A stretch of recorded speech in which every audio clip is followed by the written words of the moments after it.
దేవుని యొక్క పరిశుద్ధ గ్రంథములో నుంచి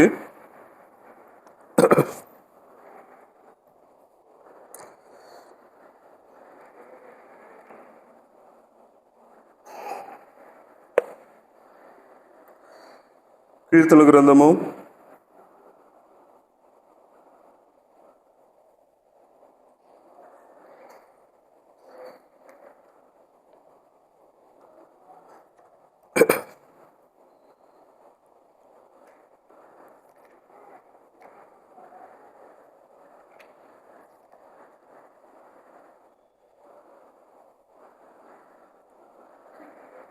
62వ అధ్యాయం. కీర్తన గ్రంథము 62వ అధ్యాయము 5వ వచనం. కీర్తన గ్రంథము 62వ అధ్యాయం 5వ వచనము మనమందరం కలిసి బిగ్గరగా చదువుకుంటాం. కీర్తన గ్రంథము 62వ అధ్యాయము 5వ వచనము మనమందరం కలిసి బిగ్గరగా చదువుకుంటాం. నా ప్రాణమా, దేవుని నమ్ముకొని మౌనముగా నుండుము, ఆయన వలననే నాకు నిరీక్షణ కలుగుచున్నది. మరొకసారి చదువుకుందామా? కీర్తన గ్రంథము 62వ అధ్యాయము 5వ వచనము మనమందరం కలిసి బిగ్గరగా చదువుకుందాం. నా ప్రాణమా, దేవుని నమ్ముకొని మౌనముగా నుండుము, ఆయన వలననే నాకు నిరీక్షణ కలుగుచున్నది.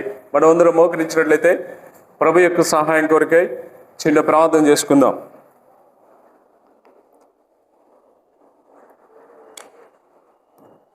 ప్రేమాసురుగు గల తండ్రి, కృపాసత్య సంపూర్ణమైన మా దేవ, అద్భుత ఆశ్చర్యకారాలు జరిగించు మా తండ్రి, నిఘనమైన శ్రేష్టమైన పరిశుద్ధమైన ఉన్నతమైన నామమును బట్టి ఈ రీతిగా హెబ్రోను ప్రార్థన మందిరములు మొదటి వార్షిక కూడిక ఈ రీతిగా మరి చిన్న సంఘముగా మరి చిన్న మందగా కూడి రాగలుగుటకు మాకు మీరు అనుగ్రహించిన శ్రేష్టమైన సమయాన్ని బట్టి తండ్రి నీ కొందనములు వాక్య ధానంలో ప్రవేశిస్తుండగా కావాల్సిన మాటలను పనులకు గమనించి మాకు అనుగ్రహించండి. ఇక్కడ దాసుని ఎందుకు పనికిరాని వాడిని, పాపుల మొదటి వాడిని, కడపటి వాడిని, దూషకుడు, హింసకుడు నేను అన్ను కూడా మీరు ప్రేమించి రక్షించుకొని నీ యొక్క ద్రాక్ష వనములు నీ పొలములు పనిచేసే భాగ్యము ధన్యత నాకు అనుగ్రహించిన నీ కొందనాలు.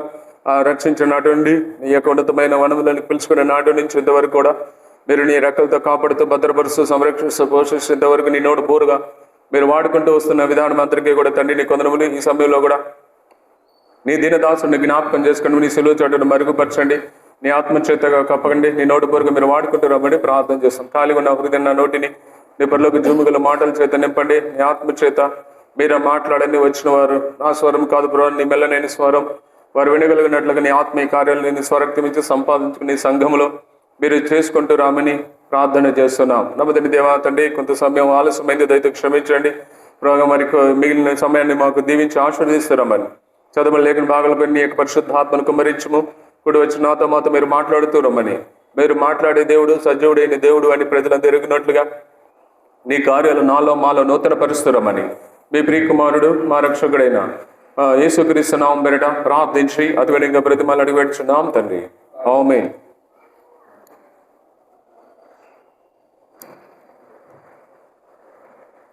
కీర్తన గ్రంథము 62వ అధ్యాయము 5వ వచనములో కీర్తనకారుడు అంటున్నాడు, నా ప్రాణమా, దేవుని నమ్ముకుని మౌనముగా నుండుము. కీర్తనకారుడు యొక్క అనుభవం మన జీవితంలో ఉంటే ఎంత బాగుండు. ఒక్కోసారి మన జీవితంలో ఎలా ఉంటామంటే ఎక్కడ కూడా వాళ్ళ మౌనముగా ఉన్నాం. ఒక్కోసారి ఏ పరిస్థితులు వచ్చినా, ఏదైనా ఇబ్బందులు వచ్చినా మనం దేవునికి అప్పగించుకొని మౌనంగా ఉన్నాం. ఏమవుతాం, ఒక్కోసారి మనలో ఉన్న ఆరాటము, మనలో ఉన్న ఆతృత ఒక్కోసారి ఎలా ఉంటుందంటే ఏదో చేయాలని మనం విశ్వ ప్రయత్నాలు చేస్తూ ఉంటాం. అయితే దేవుడు చెలవిస్తున్న మాట ఏంటంటే దేవుని నమ్ముకొని మౌనముగా ఉన్నాము. మౌనంగా ఉండటం అంటే ఏం చేతగానితనం కూడా కాదు. అర్థమైందా? మౌనంగా ఉండటం అంటే చేతగానితనం కాదు. మనము దేవుడి పక్షంగా, మన పక్షంగా యుద్ధం చేసేవాడని, మన పక్షంగా నిలిచి ఉండే ఒకడు మన పక్షంగా యేసు ప్రభు ఉన్నాడని విశ్వాసముతోనే మనం మౌనంగా ఉంటామే కానీ మరొక విధంగా ఉండం. కాబట్టి దేవుడు ఈ యొక్క హెబ్రోను ప్రార్థన మందిర పక్షంగా చేసిన కార్యాలు గత సంవత్సరం అంతట్లో నిజంగా దేవుడు ఎన్నో కార్యాలు జరిగిస్తూ వచ్చినాడు. సంఘం విషయంలో ఆయన ఎన్నో అద్భుతమైన ఆశ్చర్యమైన కార్యాలు ఆయన జరిగిస్తూ వచ్చినాడు. కాబట్టి ఈ మందిరానికి పెట్టబడిన నేము హెబ్రోన్. హెబ్రోన్ అంటే మొట్టమొదటిగా దేని గురించి మాట్లాడుతుంది? హెబ్రోన్ అంటే మొదటిగా దేని గురించి మాట్లాడుతుంది? సహవాసము.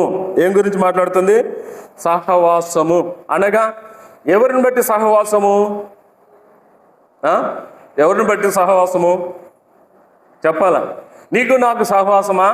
నీకు నాకు సహవాసం అంటే కొద్ది కాలం ఉంటుంది, తర్వాత ఆగిపోవచ్చు, తెగిపోవచ్చు. కానీ మన సహవాసం ఎవరితో ఉండాలా? మన ప్రభువైన యేసుక్రీస్తు వారితో ఉండాలి. అందుకని దేవుడు మనలను ఆయనతో సహవాసములో ఉండేలాగున మనల్ని జ్ఞాపకం చేసుకుంటూ వచ్చినాడు.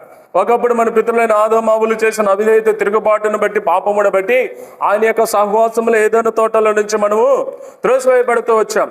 ఏ శరీర సంబంధమైన కార్యాల ద్వారా మన సహవాసము దేవుడితో దెబ్బతింటూ వచ్చిందో, తిరిగి మరలా దేవుడు అదే సహవాసాన్ని ప్రభువైన యేసుక్రీస్తులో పునరుద్ధరీకరిస్తూ వచ్చినాడు. కాబట్టి ఈనాడు మన సహవాసము ఎవరితో పౌలు అంటాడు. ఎవరితో అంటాడు? మన సహవాసము ఆయన కుమారుడైన యేసుతోను, తండ్రి అయిన దేవుడితో ఈనాడు మనం సహవాసము కలిగి ఉన్నాం. యేసు ప్రభు లేకుండా మనం తండ్రితో డైరెక్ట్గా ముఖాముఖిగా సహవాసం కలిగి ఉండలేం. కాబట్టి మొట్టమొదటిగా కోల్పోయిన సహవాసాన్ని తండ్రి అయిన దేవుడు తన ప్రియ కుమారుడైన యేసు క్రీస్తులో మనకేం చేస్తూ వస్తున్నాడు? ఆ సహవాసాన్ని పునరుద్ధరీకరిస్తూ వచ్చినాడు. అనగా కోల్పోయింది తిరిగి సమకూర్చి మన జీవితాల్లో మరలా మన సృష్టికర్త ఎవరో, మన దేవుడు ఎవరో మనకు తెలియజేసి ఆయనతో సహవాసంలో ఉన్నట్లుగా దేవుడు మనకు సలహా చేస్తున్నాడు. రెండవదిగా హెబ్రోన్ అంటే ఏంటి? మొదటిగా హెబ్రోన్ అంటే సహవాసము, బాగానే ఉంది. రెండవది హెబ్రోన్ అంటే ఏంటి? రెండవదిగా హెబ్రోన్ అంటే రెండవది ఐక్యతను గురించి మాట్లాడుతుంది. దేని గురించి మాట్లాడుతుంది? ఐక్యత, సహవాసము. రెండవదిగా ఐక్యత. ఎప్పుడైతే మనం ఈ ఐక్యతలో వ్యక్తిగతంగా, కుటుంబంగా, సంఘ సహవాసంలో మనం నిలిచి ఉంటామో అప్పుడు దేవుడు మన ఐక్యతను చూసి ఆయన సంతోషించేవాడిగా ఉంటాడు. ఏమంటాడు? సంతోషించేవాడిగా ఉంటాడు. రండి కీర్తన గ్రంథము 133 మొదటి వచనం. కీర్తన 133 మొదటి వచనం. ఇక్కడ అంటాడు, ఏమంటున్నాడు? సహోదరులు ఐక్యత కలిగి నివసించుట ఎంత మేలు, ఎంత మనోహరము. అది తల మీద పోయిబడి అహరోను గడ్డమ మీదుగా కారి అతని అంగీల అంచు వరకు దిగజారిన పరిమళ తైలం వలె నుండును. కాబట్టి రెండవదిగా హెబ్రోన్ అంటే దేని గురించి మాట్లాడుతుంది అంటే ఐక్యతను గురించి మాట్లాడుతుంది. కాబట్టి ప్రియమైన వల్ల సంఘము ఎప్పుడు కూడా ఈ రెండు విషయాల్లో గనక క్రమబద్ధీకరణగా అనగా ఎక్కడ కూడా తప్పిపోకుండా ఒక క్రమమైన రీతిలో సంఘం పోతూ ఉన్నప్పుడు దుష్టుడికి ఎక్కడ కూడా మన సంఘములో చోటు ఉండదు, అవకాశం ఉండదు.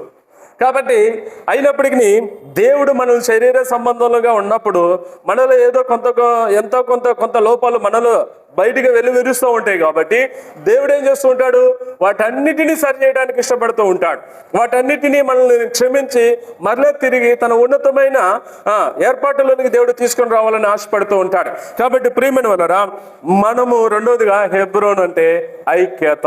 మన జీవితాల్లో మనం ఎంతైనా దేవుడిని బట్టి, మనుషులను బట్టి కాదండి, మనుషులను బట్టి కాదు, దేవుడిని బట్టి మనం సహవాసంలో ఉండాలా. రెండవది ఐక్యతలో నిలిచి ఉండాలి. ఎప్పుడైతే మనం ఈ రెండు విషయాలు క్రమం తప్పకుండా ఉంటామో నిజంగా మనము క్రీస్తునందుండే వారిగా ఉంటాం. కాబట్టి ప్రియమైన వాళ్ళరా రండి, మొట్టమొదటిగా మనం చూసుకుంటే హెబ్రోను. ఆదికాండము 13వ అధ్యాయము, ఆదికాండము 13వ అధ్యాయము 18వ వచనం. హెబ్రోను అంశం మీద కొన్ని విషయాలు మనం చక్కగా చూసుకుందాం. ఆదికాండము 13వ అధ్యాయం 18వ వచనం. తీసిన వారు చదవండి. అప్పుడు అబ్రాము తన గుడారమును తీసి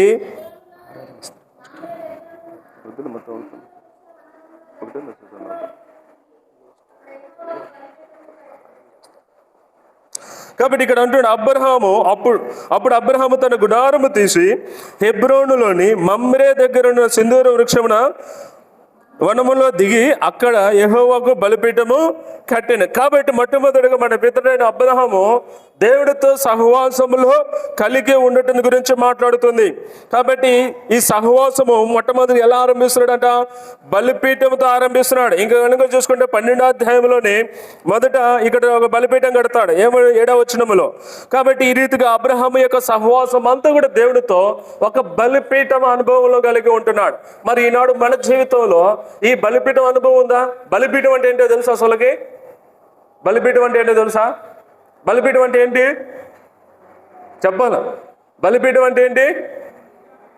అర్పణ అర్పించు బలిపీఠము. బలిపీఠం అంటే ఆ బలిపీఠం మీద మనం ఏదో ఒకటి సాక్రిఫైస్ చేసుకొని అందులో పెట్టాలా. ఒక గొర్రె కావచ్చు, ఒక గొర్రె పిల్ల కావచ్చు, దేవుడు కోరుకునేది ఏదైనా కానీ ఒక బలిని ఆ బలిపీఠం మీద దేవుడికి అర్పణగా నిత్య హోమముగా దాని మీద అర్పించాలి.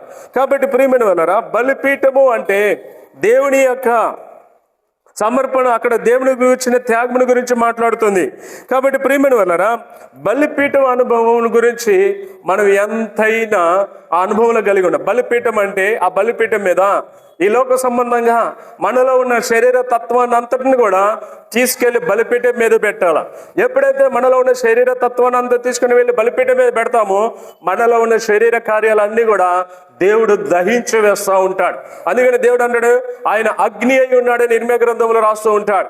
కాబట్టి ప్రియమైన వాళ్ళరా, ఎప్పుడైతే మనలో ఉన్న శరీర తత్వాన్ని అంతా కూడా తీసుకుని బలిపీఠం మీద పెడతామో అప్పుడు మనలో ఉన్న శరీరాన్ని అంతా కూడా దేవుడు దహించి వేసి మనల్ని ఒక ఆత్మీయ మనుషులుగా, ఒక ఆత్మ పూర్ణులుగా దేవుడు మనల్ని తీర్చిదిద్దడానికి దేవుడు ఇష్టపడుతున్నాడు. కాబట్టి ప్రియమైన వాళ్ళరా, దేవుడు మన జీవితంలో మొట్టమొదటిగా కోరుకునేది ఆయన సహవాసంలో మనం పునరుద్ధరించబడాలి అంటే, ఆయన సహవాసంలో మనం నిలిచి ఉండాలంటే మొట్టమొదటిగా దేవునికి నచ్చినవి చేయాలి.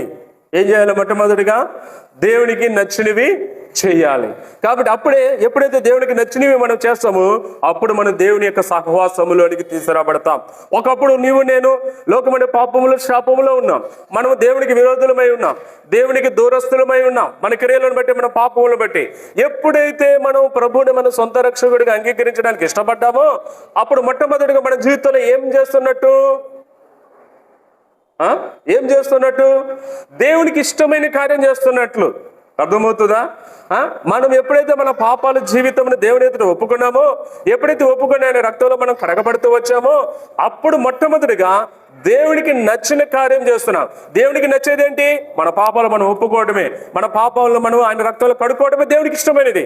కాబట్టి మొట్టమొదటిగా మనం ఆయన సహవాసంలో రావడానికి ముందు ఆయనకు నచ్చినది చేస్తున్నాం. ఏంది నచ్చిందంటే మన పాపములు ఆయన ఎదుట ఒప్పుకున్న ప్రతి వ్యక్తిని దేవుడు కరుణించేవాడుగా ఉంటున్నాడు. ఒప్పుకున్న ప్రతి వ్యక్తిని దేవుడు కనికరించేవాడుగా ఉంటున్నాడు, ప్రేమించేవాడుగా ఉంటున్నాడు, తన ఉన్నతమైన సహవాసములోనికి ఆయన అంగీకరించేవాడుగా ఉంటున్నాడు. మన పాపాలు మనం ఒప్పుకోకపోతే మనము నేడు ప్రభు యొక్క సహవాసములో నిలిచి ఉండేవారము కాదేమో. మనం ఒప్పుకున్నట్టును బట్టి, దేవుడికి ఇష్టమైన కార్యం చేస్తున్న దాన్ని బట్టి మనము ఆయన యొక్క ఉన్నతమైన సహవాసంలోనికి తీసుకురాబడుతూ ఉన్నాం. కాబట్టి ప్రియమైన వాళ్ళారా, అబ్రహాము దేవునికి నచ్చినది ఏంటంటే బలిపీఠము కట్టుట, దాని మీద సాక్రిఫైస్ అనేది, అర్పణ అనేది పెట్టడం ద్వారా తనకిలో ఉన్నది ఏదీ లేదు, నాదంటే ఏదీ లేదు, నాకున్నదంతా నా దేవుడే, నా ప్రభువే అని ఆయన ప్రతి సందర్భంలో కూడా ప్రభు తనను దర్శిస్తూ వచ్చినప్పుడల్లా ప్రభుకు ఒక బలిపీఠము కట్టి తనలో ఉన్నదాన్ని అనగా ఈ శరీర తత్వాన్ని అంతా కూడా తీసుకెళ్లి బలిపీఠం మీద పెడుతూ వచ్చాడు. అందుకనే భూమి మీద భక్తులందరిలో కూడా మొట్టమొదటిగా అబ్రహాం ఎందుకు అంతగా దేవుడికి ఇష్టడుగా మారాడు అంటే తనలో ఉన్న శరీర తత్వాన్ని అంతా కూడా తీసుకొచ్చి బలిపీఠం మీద పెట్టి దేవునికి ఇష్టమైన యాగముగా బలిపీఠము కట్టి తన అర్పణ అర్పిస్తూ వచ్చాడు. కాబట్టి ప్రియమైన వారు, మొదటిగా అబ్రహాము హెబ్రోనులో నివసిస్తూ దేవునికి బలిపీఠము కడుతూ వచ్చాడు. తర్వాత రెండోదిగా మనం చూసుకుంటే 18వ అధ్యాయము మొదటి వచనం, 18వ అధ్యాయం మొదటి వచనం, మరియు మమ్రే దగ్గరనున్న సింధూర వనములో అబ్రహాము ఎండవేళ గుడారపు ద్వారమందు కూర్చొని ఉన్నప్పుడు యెహోవా అతనికి కనబడెను. ఎవరు కనపడ్డారంట?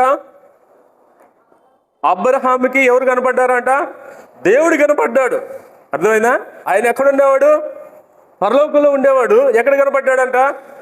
భూమి మీద కనపడ్డాడు. ఎవరు కనపడ్డాడు? తన ఉన్నతమైన సహవాసంలో నడుస్తున్న తన భక్తుడైన అబ్రహాముకి దేవుడు కనపడుతూ వచ్చాడు. కాబట్టి ప్రియమైన వాళ్ళరా, ఈ లోకంలో మనం ఉన్నప్పుడు కొన్ని విషయాలు, కొన్ని సందర్భాలు మనం అనుకుంటాము, అయ్యో దేవుడు నా పక్షాన లేడు, అయ్యో దేవుడు నా ప్రార్థనకు జవాబు ఇవ్వట్లేదు, అయ్యో దేవుడు నన్ను మర్చిపోయాడు, అయ్యో దేవుడు నన్ను ఎడబాశాడు, ఏది కూడా నేను అనుకున్న కార్యం నా జీవితంలో, నా కుటుంబంలో, నా సంఘంలో జరగట్లేదు అని ఒక్కోసారి దేవుడు ఎక్కడో మనకు దూరంగా ఉన్నట్లు మాట్లాడతాం. కానీ దేవుడు నీకు దూరంగా ఉన్నాడు అని నువ్వు తలంచుకుంటే మరి నువ్వు దేవుడి సహవాసం ఎంత దగ్గరగా ఉన్నావో లేదో, ఎంత దూరం అయ్యావో లేదో అది నువ్వు పరీక్షించుకోవాలి కదా. దేవుడు మాత్రం మనకు దూరంగా ఉన్నాడు అంటాం, కానీ మనం దేవునికి ఎంత దగ్గరగా ఉన్నాం, ఎంత సహవాసంలో ఉన్నాం, ఎంత ఐక్యతలో ఉన్నాం అని మనం పరీక్షించుకుంటామా?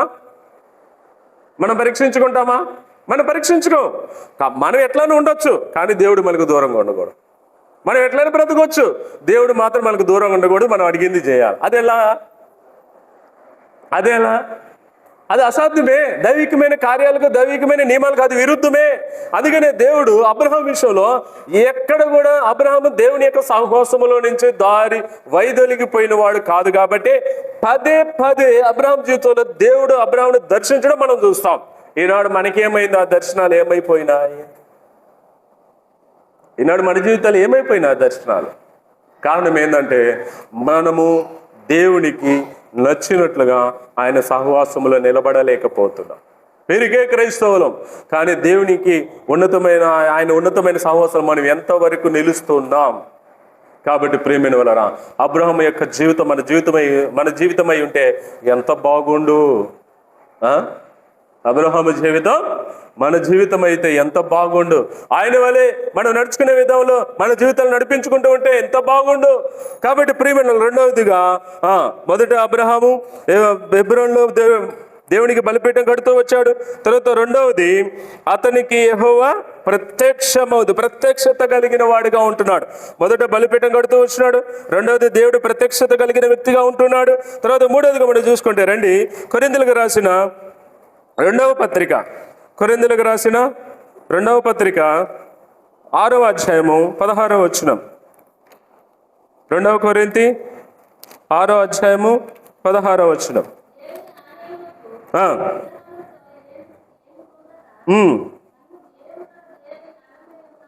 మనము జీవముగల దేవుని ఆలయమై ఉన్నాము.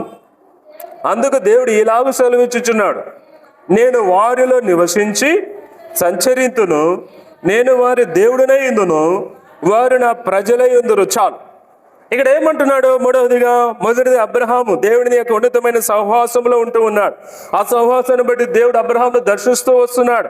తర్వాత మూడవదిగా మనం చూసుకుంటే దేవుడు అబ్రహామును దర్శించడం ద్వారా అబ్రహాము దేవుని సొత్తు అయి ఉన్నాడు.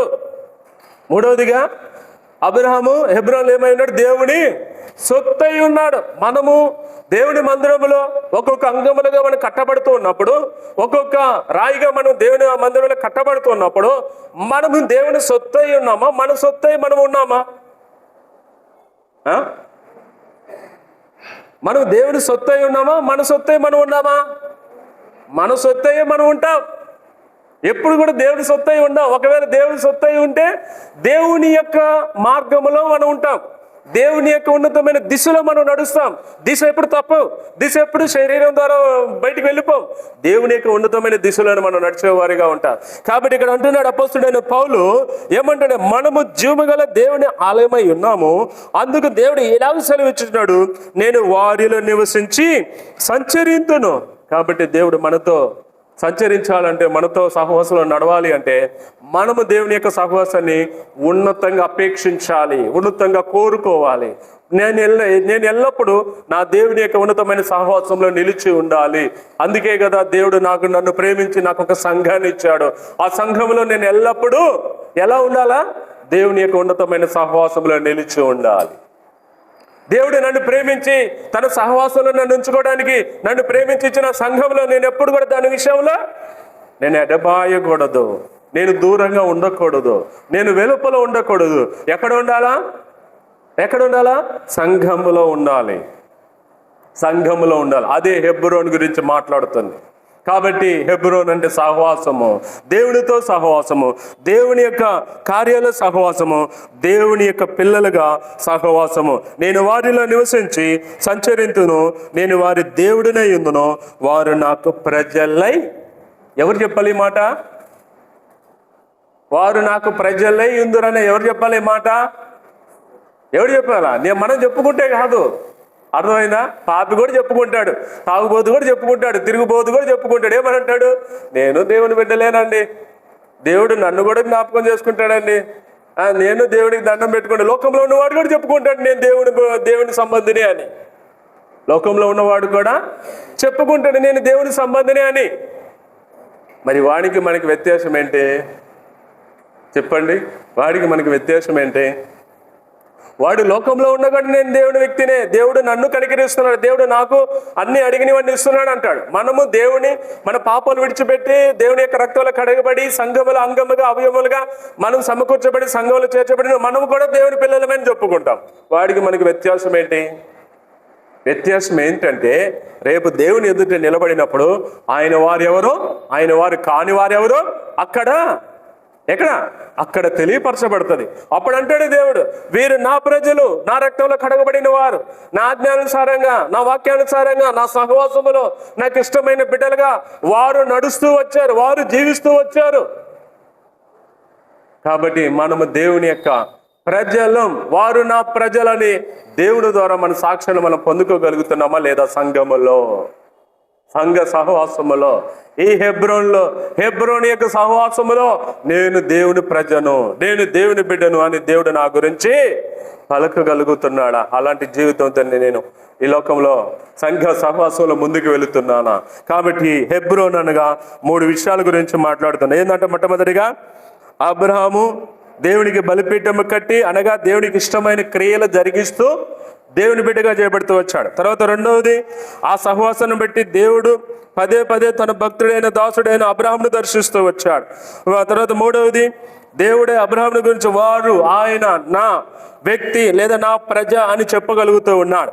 తర్వాత రెండవదిగా మనం చూసుకుంటే ప్రియమైన వాళ్ళరా, హెబ్రోను అంటే ఏంటంటే విశ్వాస పరీక్ష స్థలం. హెబ్రోన్ అంటే ఏంటంట? విశ్వాస పరీక్ష స్థలం. కాబట్టి ప్రియమైన వాళ్ళరా, అబ్రహాము జీవితంలో ఎన్నో పరీక్షలు వచ్చాయి. ఎవరి జీవితంలో వచ్చాయి చెప్పాలి? ఎవరి జీవితంలో వచ్చాయి? రెండవదిగా హెబ్రోన్ అంటే విశ్వాస పరీక్షల స్థలం. కాబట్టి మన పితృడైన అబ్రహాము, మనకు తండ్రి అయిన అబ్రహాం జీవితంలో ఎన్నో పరీక్ష శోధనలు వచ్చాయి. ఆ పరీక్షలన్నిటిలో కూడా అబ్రహాము తన విశ్వాసాన్ని బట్టి నిలబడగలుగుతూ వచ్చాడు. దేవుడు తన విశ్వాసాన్ని బలపరుస్తూ వచ్చాడు. అర్థమవుతుందా? కాబట్టి రెండవదిగా హెబ్రోన్ అంటే విశ్వాస పరీక్షా స్థలము. కాబట్టి మనం దేవుని మందిరంలోకి వస్తున్నప్పుడు, దేవుని ఇంటిలోనికి వస్తున్నప్పుడు దేవుడు పలు విధాలుగా మనల్ని పరీక్షించే దేవుడుగా ఉంటాడు. పలు విధాలుగా మనల్ని పరీక్షించి మనల్ని చూసే దేవుడుగా ఉంటాడు. రండి, ఆదికాండము 23వ అధ్యాయము 2వ వచనం. ఆదికాండము 23వ అధ్యాయం 2వ వచనం. శారా కానాను దేశమందులి హెబ్రోను కిర్యతర్బాలో మృతి పొందెను. అప్పుడు అబ్రాము శారా నిమిత్తము అంగలార్చుటకును ఆమెను గూర్చి ఏడ్చుటకును వచ్చాను. చాలు. కాబట్టి అబ్రహాముకు తాను భరింపలేనంత ఎడబాటు, తాను తట్టుకోలేనంత ఎడబాటును తన జీవితంలో చూసి వస్తాడు. దేవుడు అబ్రహాము తన కుమారుడైన మరి ఇస్సాకును మోరియా పర్వతాన్ని తీసుకొచ్చి బలి అర్పణగా అర్పించమన్నప్పుడు కూడా అబ్రహాము బహుశా కృంగిపోలా. ఎందుకు కృంగిపోలేదు అంటే 99 ఏండ్ల వయసులో పిల్లవాడిని ఇచ్చినప్పుడు మరలా ఈయన తీసుకున్న దేవుడు మరలా నాకు పిల్లవాడిని ఈజేయగలడని విశ్వాసము కలిగే ఆ ఇస్సాకుని తీసుకుని మోరియా పర్వతానికి ఎక్కాడే కానీ వీడి పోతే మరలా తిరిగి నాకు రాడా నా విధానంలో బాధలో దుఃఖంలో మోరియా పర్వతం ఎక్కలా. కానీ తన జీవితంలో ఇన్ని సంవత్సరాలు తన జీవితంలో కష్టాల్లోనూ సంతోషాల్లోనూ ఇరుకుల్లోని ఇబ్బందుల్లోనూ పరీక్ష సోదరులన్నింటిలో కూడా తన సహచారిగా ఉన్న తన భార్య అయిన శారా ఎప్పుడైతే మృతినందుందో అబ్రహాము తన జీవితంలో ఒక తీరని దుఃఖములో మునిగిపోతూ వచ్చాడు. కాబట్టి ప్రియమైన వాళ్ళరా, అబ్రహాముకు వచ్చిన ఈ యొక్క ఎడబాటు అనగా తన భార్య నుంచి వచ్చిన ఎడబాటు ఎవరు తీర్చలేనిది. అర్థమవుతుందా? ఎవరు తీర్చలేనిది. కాబట్టి ప్రియమైన నిజంగా మన జీవితంలో మనల్ని ప్రేమించేవారు మనలో సగమై మనలో పూర్తిగా వారే ఉన్నప్పుడు, వారిని మనం కోల్పోతూ ఉన్నప్పుడు ఎంత బాధ. ఒక భార్యను కోల్పోతే ఆ భార్య లోటు మరొకరు తీర్చలేరు. ఒక భర్తను కోల్పోతే ఆ భర్త మరొక భర్త ఆ లోటును తీర్చలేరు.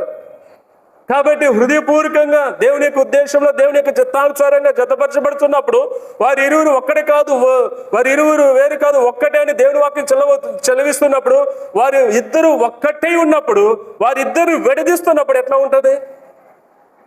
ఉంటుంది బాధ? ఎట్లా ఉంటుంది వారిని ఎడబాటు? తట్టుకోలేనంతగా ఉంటుంది. కాబట్టి ప్రియమైన వాళ్ళరా, అబ్రహాము తన జీవితంలో తన భార్యను కోల్పోతున్నప్పుడు ఎంతగా తాను పరీక్షింపబడుతూ ఉన్నాడంటే అన్నిటిని కూడా అన్నిటిని తాలుకొని దేవునికే తాను అప్పగించుకొని వాడిగా ఉంటున్నాడు. కాబట్టి ప్రియమైన 19-20 వచనంలో కనుక మనం చూసుకుంటే, ఆ తర్వాత అబ్రహాము కానాను దేశంలో హెబ్రోను మమ్రే ఎదుట నున్న మక్పేల పొలముల గుహంలో తన భార్య అయిన శారాను చూసారా, సహవాసాన్ని విడిచిపెట్టేలా, దేవుని సహవాసాన్ని విడిచిపెట్టేలా. కాబట్టి రెండవదిగా మనం ఏం చూసుకున్నాం, హెబ్రోను అంటే ఏంటంట, విశ్వాస పరీక్ష స్థలం. మనము దేవుని సంఘానికి వస్తున్నప్పుడు దేవుడు అనేక విధాలుగా మనల్ని పరీక్షిస్తూ ఉంటాడు. అనేక విధాలుగా మనలో ఉన్న విశ్వాసాన్ని, మనలో ఉన్న భక్తిని, మనలో ఉన్న ఆత్మీయ సామర్థ్యాన్ని దేవుడు వెలికి తీసుకురావడానికి కొన్ని పరీక్ష శోధనల గుండా కూడా మనల్ని తీసుకొని వెళ్తూ ఉంటాడు. ప్రియమైన వాళ్ళను, పోతున్నప్పుడు మనం బాధపడనక్కరలేదు.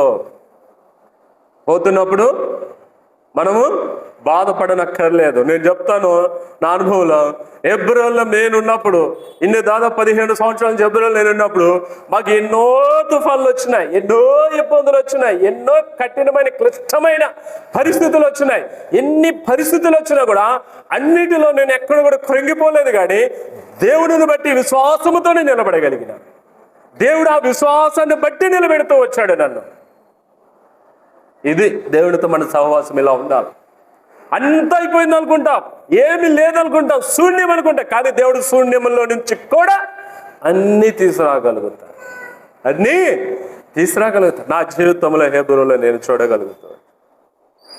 హోప్సే లేనప్పుడు, అనుకోవడానికి ఇంకేదైనా ఆస్కారం ఉంది అనుకోవడానికి కూడా లేనప్పుడే నేను దేవుని ఎందుకు విశ్వాసం వచ్చాను. అదే విశ్వాసంతో, అదే ధైర్యంతో ముందుకు సాగిపోతున్నప్పుడు దేవుడు నా విశ్వాసాన్ని బట్టి, నా నమ్మికను బట్టి మరలా యాజిటీస్గా ఎలా ఉండాలని నేను అనుకున్నాను నా హృదయంలో అలానే దేవుడు పెడుతూ వచ్చేవాడు. ఇది విశ్వాసం, సహవాసం అంటే. కాబట్టి ప్రియమైన అబ్రహాము తన జీవితంలో చారా ద్వారా చారా ఎడబాటును తట్టుకోగలుగుతూ వచ్చినాడు. తర్వాత రండి, హెబ్రీయులకు రాసిన పత్రిక 11వ అధ్యాయము, హెబ్రీయులకు రాసిన పత్రిక 11వ అధ్యాయము 17వ వచనం, 11-17. అబ్రహాము శోధింపబడి విశ్వాసమును బట్టి ఇస్సాకును బలిగా అర్పించును. ఎవడు ఆ వాగ్దానములను సంతోషముతో అంగీకరించును, ఇస్సాకు వలనైతే నీ సంతానం అనబడునని ఎవరితో చెప్పబడునో ఆ అబ్రహాము మృతులను సహితము లేపుటకు దేవుడు శక్తిమంతుడని ఎంచిన వాడై తన ఏకైక కుమారుని అర్పించి ఉపమాన రూపంగా అతని మృతుల నుండి మరలా, చెప్పాను కదా, ఆయన తన కుమారుని తీసుకొని మోరియా పర్వతానికి ఎక్కుతున్నప్పుడు ఎలాంటి హృదయం తెల్లాడు, వీడి కాకపోతే ఇంకొకటి ఇస్తాడు దేవుడు. అర్థమైందా? ఏమనుకున్నాడు? ఎలాంటి హృదయం తెక్కడు పైకి, వీడు కాకపోతే దేవుడు ఇంకొకటి ఇస్తాడు, ఈయన తీసుకున్నా కూడా దేవుడు ఇంకొకటి ఇస్తాడని విశ్వాసముతోనే ఆయనలో ఉన్న దేవునితో అబ్రహాముకున్న సహవాసాన్ని బట్టి, విశ్వాసాన్ని బట్టి ఆ మోరియా పర్వతం ఎక్కుతూ వచ్చాడు. కానీ మరొక విధానం లెక్కలేదు ప్రియమైన వాళ్ళారు. అందుకని ఇస్సాకుని దేవుడికి బలిగా తీసుకొచ్చి అర్పించమన్నప్పుడు బాధపడలేదు. కానీ ఎప్పుడు బాధపడుతూ వచ్చాడు? తన భార్య అయిన శారాని దేవుడు తీసుకున్నప్పుడు తాను ఎంతో క్లిష్టమైన కష్టమైన పరిస్థితులు గుండా తన జీవితాన్ని దేవుడు తీసుకెళ్తూ వచ్చాడు. కాబట్టి హెబ్రోన్ అంటే విశ్వాస పరీక్షా స్థలము. అది మొట్టమొదటిగా ఆదికాండం 23:2లో శారాని దేవుడు అబ్రహాం జీవితంలో తీసుకోవడాన్ని బట్టి చూస్తున్నాం. తర్వాత అబ్రహాం పరీక్షింపబడిన తర్వాత తన కుమారుడు అయిన ఇస్సాకును పరీక్షించిన తర్వాత మరలా తిరిగి ఆ కుమారుడిని తిరిగి పొందుకోవడం మనం చూస్తున్నాం. మూడవదిగా మనం చూసుకుంటే యాకోబు పత్రిక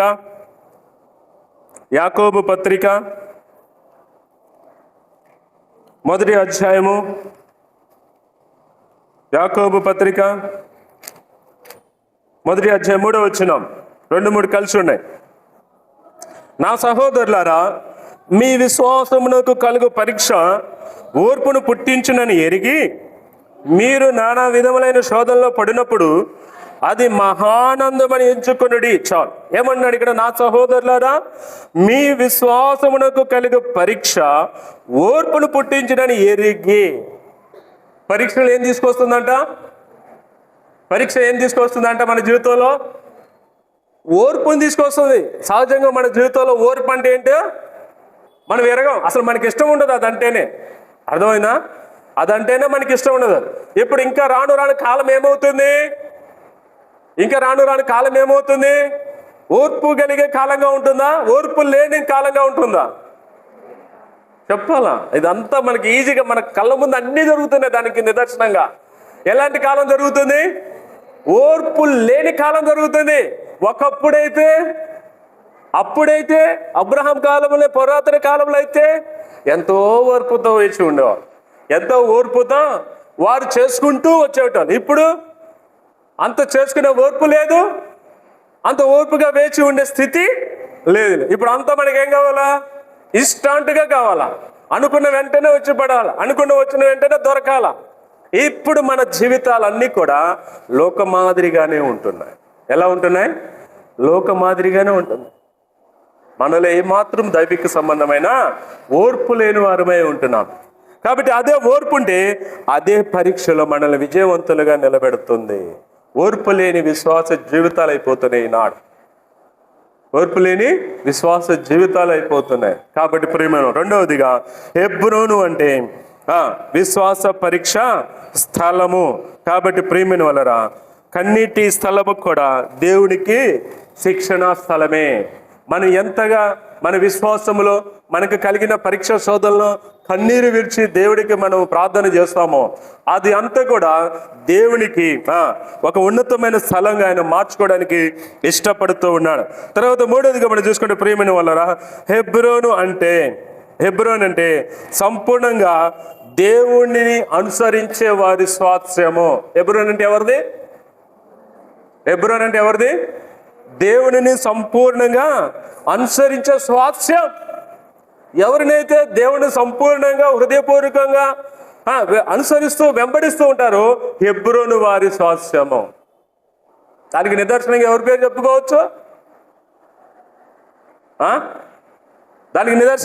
చెప్పుకోవచ్చు? రండి, యెహోషువ గ్రంథము 14వ అధ్యాయం. యెహోషువ గ్రంథము 14వ అధ్యాయం 14వ వచనం.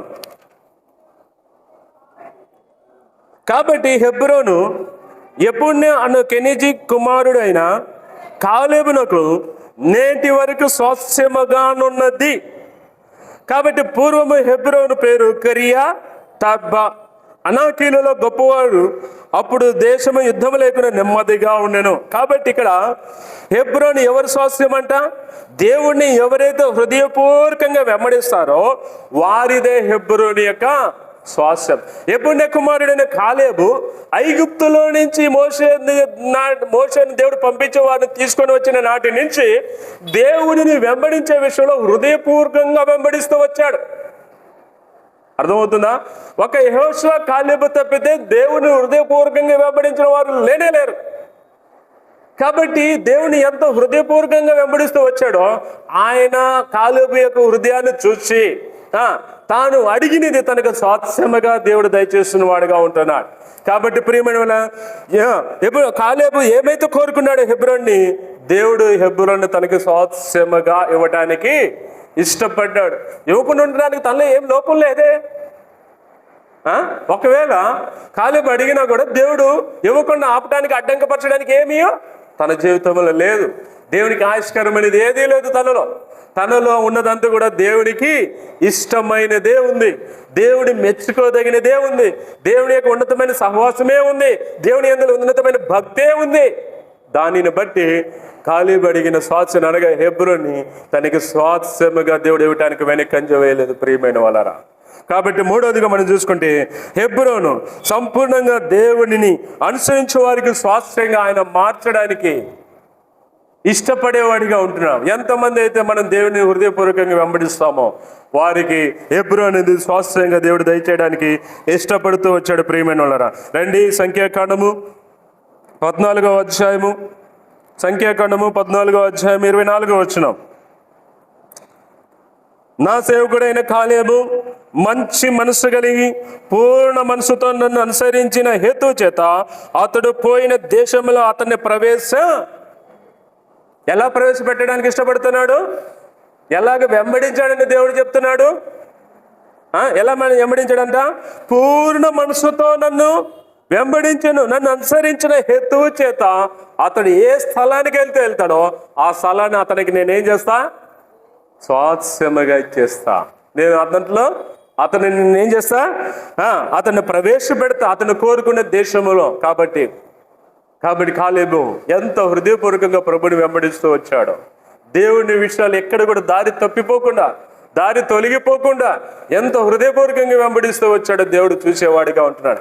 ఈనాడు నా జీవితాల్లో కూడా ప్రియమైన సహోదరుడా, దేవుడు అక్షరానుసారంగా చూసేవాడిగా ఉంటున్నాడు.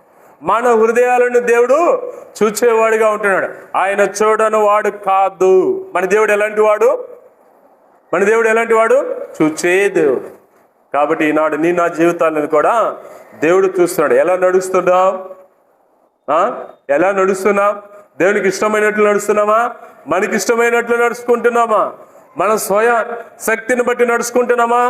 దేవుని యొక్క శక్తి చేత నడుచుకుంటున్నామా? కాబట్టి ప్రియమైన సహోదరుడా, మన హృదయాలను మనం ఎంతైనా పరీక్షించుకోవాలి. అయితే దేవుడు తనను హృదయపూర్వకంగా వెంబడించాలని దేవుడు కోరుకుంటున్నాడు. హెబ్రోను అంటే సంపూర్ణంగా దేవుడిని అనుసరించే వారి స్వాస్థ్యమై ఉంటుంది. అటువైపు యెహోషువ దేవుడిని హృదయపూర్వకంగా వెంబడించి ఆయన ద్వారా స్వాస్థ్యాన్ని పొందిన వాడిగా ఉంటున్నాడు. రండి, గలతీయులకు రాసిన పత్రిక 6వ అధ్యాయము, 6వ అధ్యాయము 9వ వచనం. గలతీయులకు రాసిన పత్రిక 6వ అధ్యాయం 9వ వచనం. మనము మేలు చేయటేందు విసుకక యుందుము, మనము అలయక మేలు చేసితిమి, తగిన కాలమందు పంట కోతుము. కాబట్టి విశ్వాస జీవిత యాత్రలో, దేవుని యొక్క ఉన్నతమైన సహవాసములో మనం ఎప్పుడు కూడా అలసిపోని వారి వలె ఈ యొక్క విశ్వాస యాత్రను తీసుకొని పోవాలి. అర్థమవుతుందా? 430 సంవత్సరాలు ఇశ్రాయేలు ప్రజలు ఐగుప్తులో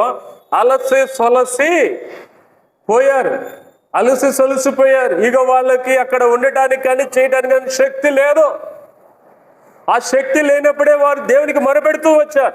ఎప్పుడైతే వారు శక్తి లేని సమయంలో దేవునికి మొరపెడుతూ వచ్చారో దేవుడు తన దాసును పంపి వారిని విడిపించడానికి ఇష్టపడ్డారు. ఎప్పుడైతే దేవుడు వారిని విడిపించి తీసుకురావడానికి ఇష్టపడ్డారో అక్కడి నుంచి అలయక మళ్ళా కానాను యొక్క దేవుడు పాలుతేలు ప్రవహించి తన పితరుడైన అబ్రహాం, ఇస్సాకు, యాకోబులకు దేవుడు చేసిన వాగ్దానంలో వారిని ప్రవేశపెట్టేంత వరకు ఈ 40 సంవత్సరాలు కూడా మార్గంలో అలసిపోకుండా, సొలసిపోకుండా నడిచిన వ్యక్తులు ఎవరైనా ఉన్నారా అంటే వారు ముగ్గురు వ్యక్తులు. మొట్టమొదటిగా మోషే, రెండవదిగా యెహోషువ, మూడవదిగా కాలేబు. వీరి ముగ్గురు ఈ యొక్క జీవిత యాత్రలో ఎక్కడ కూడా అలసిపోలేదు. మోషేని దేవుడు సమయం వచ్చింది కాబట్టి తీసుకున్నాడు, లేదంటే ఇంకా మోషే నడవగలిగేవాడు. యెహోషువ ఐగుప్తుల నుంచి బయటకు వచ్చిన నాటి నుంచి వారి కానాను అనగా దేవుడు తనకిచ్చిన స్వాస్థ్యంలో ప్రవేశించబెట్టే యాత్ర జీవితం అంతటిలో ఎక్కడ కూడా వారు అలసిపోయిన వారిగా మనం చూడం. వారితో పాటు ఆరంభించిన వారు అనేకులు సొలసి మధ్యలోనే పోయినారు. కానీ వీరు మాత్రము ఈ విశ్వాస జీవిత యాత్రలో ఇక్కడ అలసిపోలేదు, ఇక్కడ సొలసిపోలేదు. స్వాస్థ్యములో ప్రవేశించేంత వరకు వారి జీవిత యాత్రలను ముందుకు తీసుకుని వెళ్ళిపోయిన వారుగా మనం చూస్తున్నాం ప్రియమైన వాళ్ళారా. కాబట్టి మూడవదిగా మనం చూసుకుంటే హెబ్రోను అంటే దేవుడిని హృదయపూర్వకంగా సంపూర్ణంగా వెంబడించే వారి స్వాస్థ్యమై ఉంటుంది. తర్వాత మొదటిగా మనం ఏం చూసుకున్నాం? మొట్టమొదటిగా హెబ్రోను అంటే దేవునితో సహవాస స్థలం. మొట్టమొదటిది ఏంటి? హెబ్రోను అంటే దేవుని సహవాస స్థలం. తర్వాత రెండవది హెబ్రోను అంటే విశ్వాస పరీక్షా స్థలం. తర్వాత మూడవదిగా చూసుకుంటే హెబ్రోను అంటే సంపూర్ణ దేవుని అనుసరించే వారి స్వాస్థ్యం. అనగా హృదయపూర్వకంగా ఎందరైతే దేవుణ్ణి అనుసరిస్తారో ఆ హెబ్రోను వారి స్వాస్థ్యమై ఉంటుంది. తర్వాత నాలుగోదిగా మనం చూసుకుంటే ప్రియమైన వాళ్ళరా, హెబ్రోను అంటే అధికారానికి నిదర్శనం. హెబ్రోను అంటే ఏంటి? నాలుగవదిగా అధికారానికి నిదర్శనం. రండి, 2వ సమూయేలు గ్రంథము 2వ అధ్యాయం 1 నుండి 4 వచనాలు. 2వ సమూయేలు గ్రంథము 2వ అధ్యాయము 1 నుంచి 4 వచనాలు.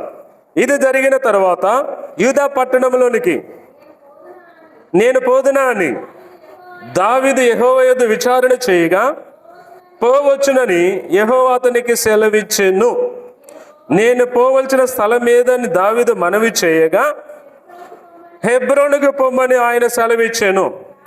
కాబట్టి యెజ్రెయేలీయురాలగు అహీనోయము కర్మేలీయుడగు నాబాలునకు భార్య అయిన అబీగయీలును తన 2 భార్యలను వెంటబెట్టుకొని దావీదు అక్కడికి పోయెను. మరియు దావీదు తన యొద్దనున్న వారందరినీ వారి వారి ఇంటి వారిని తోడుకొని వచ్చెను. వీరు హెబ్రోను గ్రామములలో కాపురముండిరి. అంతటా యూదావారు అక్కడికి వచ్చి యూదావారి మీద రాజుగా దావీదునకు పట్టాభిషేకము ఎక్కడ చేశారంట? దావీదుకి మొదటి పట్టాభిషేకం ఎక్కడ జరిగేదంట? దేవుని యొక్క ఉన్నతమైన సాహోసం అని ఏ స్థలం గురించి మనం చెప్పుకుంటున్నామో దావీదుకి పట్టాభిషేకం ఎక్కడ జరిగింది? దేవుని యొక్క ఉన్నతమైన సహవాసంలో ఉండగానే జరిగింది. ఆ సహవాసానికి వెలుపల ఉంటే దేవుడు దావీదుని రాజుగా అభిషేకించుకునేవాడా? తన ప్రజలమైన రాజుగా ఉన్నామని దేవుడు పిలిచేవాడా? లేదు. కాబట్టి ప్రియమైన దావీదు కూడా తన జీవితం అంతటిలో కూడా దేవుని యొక్క ఉన్నతమైన సహవాసములనే తాను నడుచుకుంటూ వచ్చాడు, కానీ ఎక్కడ కూడా తొలగిపోయిన వాడు కాదు. కాబట్టి మొదట అనేకమైన క్లిష్టమైన పరీక్షా శోధనలు కూడా దేవుడు దావీదుని తీసుకెళ్ళాడు. ఎప్పుడైతే ఆ పరీక్షా శోధనలు అన్నింటిలో నుంచి దావీదు నడుచుకుంటూ వచ్చాడో, మరి ఎక్కువగా ఇంకా దేవుని ఎక్కడైతే హత్తుకుంటూ వచ్చాడో దానిని బట్టి ఇక్కడ హెబ్రోనులో మొట్టమొదటిగా యూదావారు వచ్చి అప్పటి వరకు ఆయన నివాసం అంతా ఎక్కడంటే అరణ్యములోనే ఆయన నివాస స్థలాలు ఎక్కడంటే కొండలు, గుహలు, అడవులే. కానీ ఇప్పుడు ఆయన నివాస స్థలం ఎక్కడ ఉంది? ఆయన ఇప్పుడు నివాస సహవాసం ఎక్కడ ఉంది? దేవుని ప్రజల మధ్యలో, దేవుని ఏర్పరచుకున్న ప్రజల మధ్యలో ఎలా ఉంది? ఇప్పుడు ఒక అధికారము కలిగిన వ్యక్తిగా, ఒక ఉన్నతమైన రాజుగా, అభిషేకింపబడిన రాజుగా ఇప్పుడు దావీదు అక్కడ ఉంటూ వచ్చినాడు. ప్రియమైన అది 4వ వచనంలో అంటాడు, అంతటా యూదావారు అక్కడికి వచ్చి యూదావారి మీద రాజుగా దావీదుగా పట్టాభిషేకము చేసిరి. 4వదిగా హెబ్రోను దేని గురించి మాట్లాడుతుందంటే రాజ్యాధికారము కొరకే సిద్ధపరిచే స్థలంగా మనం చూస్తున్నాం. కాబట్టి ప్రేమైన వలరా హెబ్రోన్ అంటే మామూలు స్థలం కాదు. అర్థమైందా? హెబ్రోన్ అంటే మామూలు స్థలం కాదు. ఎప్పుడు ఎలాంటిది? అధికారం నిలిచి ఉండే స్థలం, అధికారముతో నింపబడే స్థలం. కాబట్టి ప్రియమైన వలరా మన భూ సంబంధమైన అధికారాలు చూస్తున్నామా, లేక పర సంబంధమైన అధికారాలు చూస్తున్నామా? ఏ అధికారాలు చూస్తున్నాం? దేని కొరకే మనం ప్రయాసపడుతున్నాం? ఏ అధికారాల కోసం మనము గట్లు మెట్లు ఎక్కుతున్నాం? కాబట్టి ప్రియమైన వలన ఈ భూ సంబంధమైన అధికారాలు ఏవి కూడా ఒక దినాన నిలిచేవన్నీ ఏవి? పరలోక సంబంధమైన అధికారాలే. కాబట్టి నేను దేనికోసం ప్రయాసపడాలా? ప్రభువా, నీ రాజ్యంలో నాకంటూ ఒక అధికారము కావాలి. నీ రాజ్యంలో నాకంటూ ఒక అధికారం కావాలి. ఆ అధికారం కొరకే నేను సిద్ధపరచు. ఈ భూ సంబంధమైన రాజులు, పరిపాలన, అధికారం అన్ని కూడా నేలమట్టం అయిపోతావు దినాన. అయితే నీ రాజ్యం, నీ అధికారంలో నీ రాజ్యంలో నీవిచ్చే అధికారం మాకు అది చిరస్థాయిగా నిలిచిపోయేదిగా ఉంటుంది.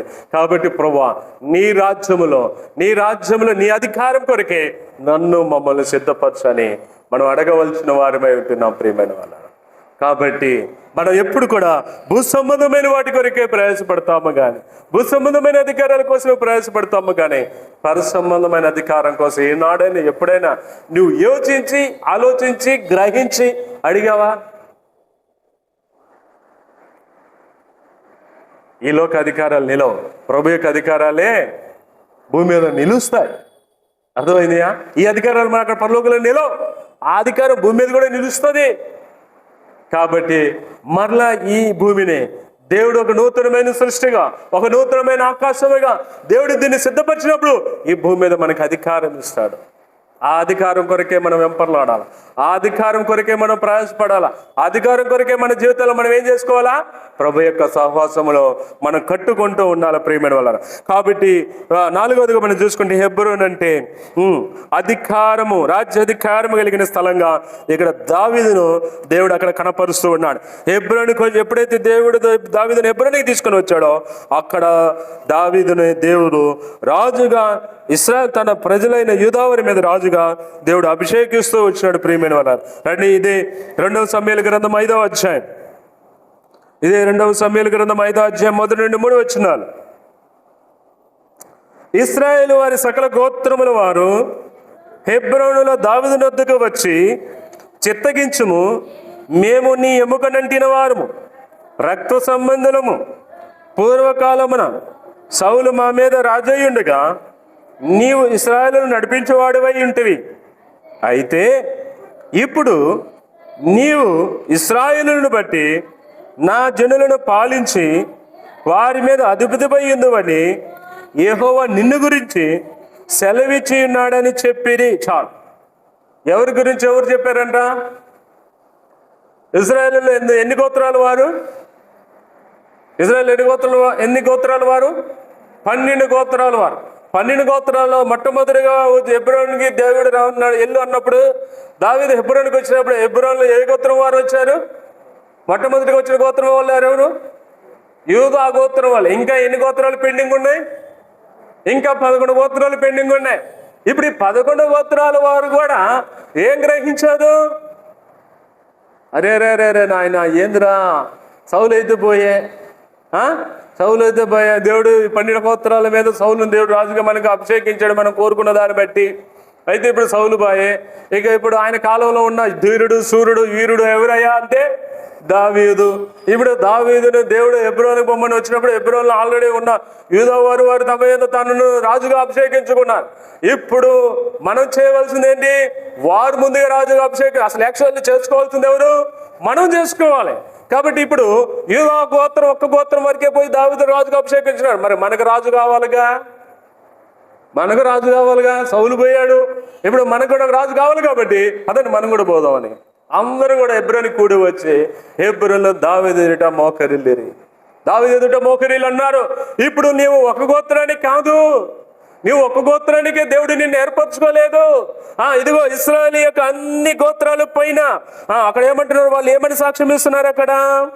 నీవు నా ప్రజలను పాలించి వారి మీద అధిపతి విందువని యెహోవా నిన్ను గురించి సెలవిచ్చి ఉన్నాడని చెప్పారు. అంటే దేవుడు తమ మిగతా 11 గోత్రాల వారితో కూడా మాట్లాడిన దాన్ని బట్టి వారందరూ కూడా దావీదు దగ్గరకు తీసుకురాబడుతూ వచ్చారు. ఇదిగో అయ్యా, నువ్వు ఈ ఒక్కరికి రాజుగా ఉంటే కాదు, మాకు కూడా నీవు రాజు. దేవుని సహవాసములో ఉంటే స్థితిగతులు ఎలా ఉంటాయి చెప్పండి? దేవుని సహవాసంలో ఉంటే మన స్థితిగతులు ఎలా ఉంటాయి? అంచెలంచెలుగా పెరిగేవిగా ఉంటాయి. అర్థమవుతుందా?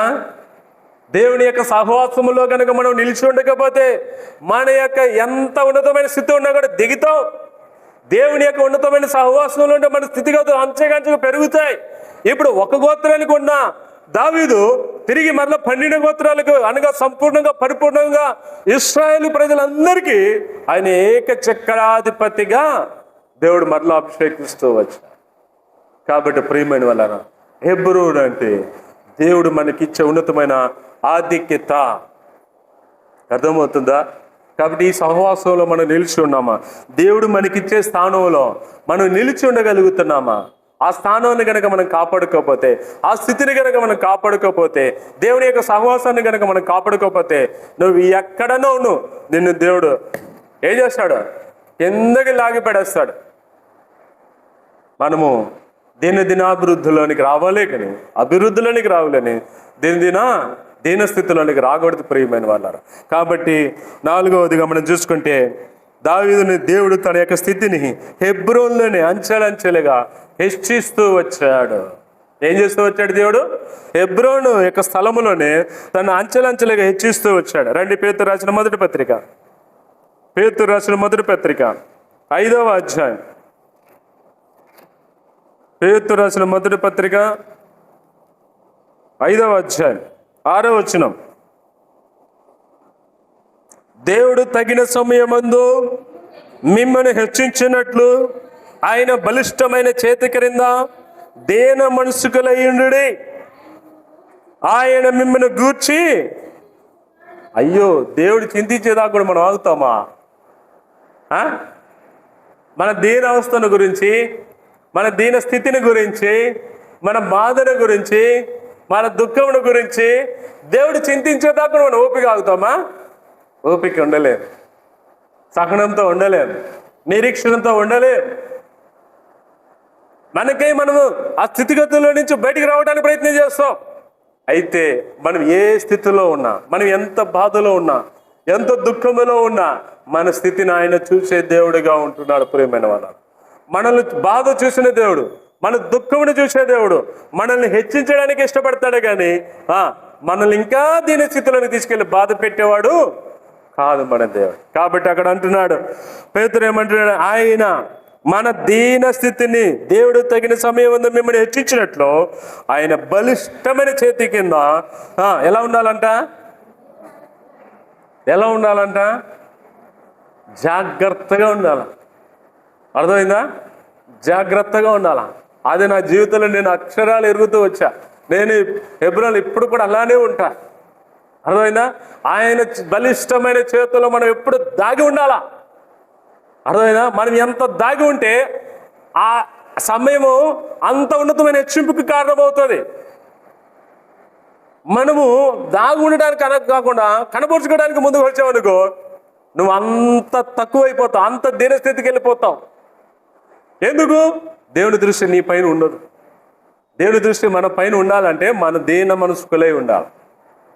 దావీదు ఎన్ని సంవత్సరములు దేవుని యొక్క బలిష్టమైన చేతి కింద దీన మనసుడై కష్టాల్లో, ఇరుకుల్లో, శ్రమల్లో, ప్రాణాపాయ స్థితుల్లో కూడా దాగి ఉండడానికి ఇష్టపడుతూ వచ్చాడు. కాబట్టి దేవుడు దావీదుని యొక్క స్థితిని రెండింతలకు హెచ్చిస్తూ వచ్చాడు. కాబట్టి ప్రియమైన వాళ్ళరా, మనం ఎప్పుడు కూడా హెచ్చింపు కోరుకోకూడదు. నా జీవితంలో నేను చెప్తా, నా జీవితంలో ఇప్పటివరకు నేను ఎరిగిన సత్యం ఉన్న ఆత్మీయ జీవితంలో నేను ఎప్పుడు కూడా హెచ్చింపు కోరుకో. అర్థమైందా? దేవుడే నా పక్షంగా కార్యం జరిగించాలి, కానీ నాకే నేను లాక్కొని పిక్కొని నేను ఇప్పటివరకు ఎప్పుడు ఏది చేయాలి. హృదయపూర్వకంగా చెప్తా, హృదయపూర్వకంగా చెప్పగలుగుతా దేవుని బట్టి. కాబట్టి మనం ఎవరి దృష్టిలో ఉండాలా? మనుషుల దృష్టిలో కాదు ఉండాల్సింది. ఎవరి దృష్టిలో ఉండాలా? దేవుని దృష్టిలో ఉండాలి. ఎప్పుడైతే మనం దేవుని దృష్టిలో ఉంటామో అప్పుడు ఆయన మనల్ని ఏం చేస్తాడు? పైకి తీసుకొస్తాడు. కాబట్టి పేతురు ఎరిగిన సత్యం ఏంటంటే, అక్కడ అంటున్న మాట ఏంటంటే, దేవుడు తగిన సమయమందు మిమ్మల్ని హెచ్చించినట్లు ఆయన బలిష్టమైన చేతి క్రింద దీన మనసుకులై ఉండుడి. కాబట్టి నాలుగవది హెబ్రోను అంటే అధికారానికి మనల్ని సిద్ధపరిచే స్థలము. తర్వాత ప్రియమైన వాళ్ళరా, హెబ్రోను యొక్క సిద్ధపాటు పరమందున్న యెరూషలేము యొక్క ఉన్నతమైన స్వాస్థ్యము కొరకే. అర్థమవుతుందా? హెబ్రోను యొక్క సిద్ధపాటు పరమందున్న యెరూషలేము యొక్క స్వాస్థ్యము కొరకే. నీవు నేను అక్కడి స్వాస్థ్యాన్ని కొరకు ప్రయాసపడాలా, వెంపర్లాడాలా. చివరిగా ఐదవదిగా మనం చూసుకుంటే, హెబ్రోను మరణములోను మనకు నిరీక్షణ అనుగ్రహించే స్థలం. హెబ్రోను ఎలాంటిదంట? మరణములోను మనకు నిరీక్షణ ఇచ్చే స్థలము. ఆది కాండము 25వ అధ్యాయము,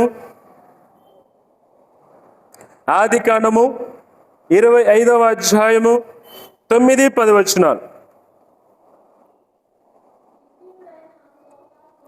హిత్తీయుడైన సోహారు కుమారుడగు ఎఫ్రోను పొలమందరి మక్మేల గుహలో అతని కుమారులకు ఇస్సాకును ఇష్మాయేలును అతన్ని పాతి పెట్టిరి.